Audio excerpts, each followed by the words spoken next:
السلام علیکم ورحمۃ اللہ وبرکاتہ۔ انسانوں کا مرتبہ بلند ہے یا جنات کا؟ انسان کا مرتبہ بلند ہے۔ اللہ تعالیٰ نے انسان کو اشرف المخلوقات بنایا ہے۔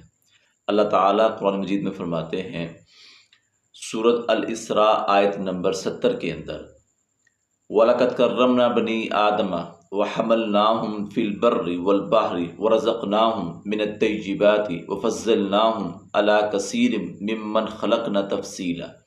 اور بلا شبہ یقیناً ہم نے آدم علیہ السلام کی اولاد کو بہت عزت بخشی اور انہیں خشکی اور سمندر میں سوار کیا اور انہیں پاکیزہ چیزوں سے رزق دیا، اور ہم نے جو مخلوق پیدا کی اس میں سے بہت سوں پر انہیں فضیلت دی، بڑی فضیلت دینا۔ یہ شرف جنات کے لیے اللہ تعالیٰ کی کتاب سے ثابت نہیں ہے اور نہ ہی کسی رسول و پیغمبر سے۔ اس سے معلوم ہوا کہ انسان کا شرف و مقام جنات سے زیادہ ہے۔ اگر کسی کے ذہن میں یہ سوال ہے کہ ہمیں اشرف المخلوقات بنا دیا، ہمارا مرتبہ جو ہے نا وہ جنات سے بلند ہے، تو پھر ہم شیاطین کا شکار کیوں ہو رہے ہیں؟ ہمارے اوپر پھر جنات کے اثرات کیوں ہوتے ہیں؟ پھر یہ جادو کے معاملات کیوں ہوتے ہیں؟ تو اس کا جواب یہ ہے کہ یہ ہماری اپنی کوتاہی ہے، ہماری لاپرواہی ہے، دین سے دوری ہے۔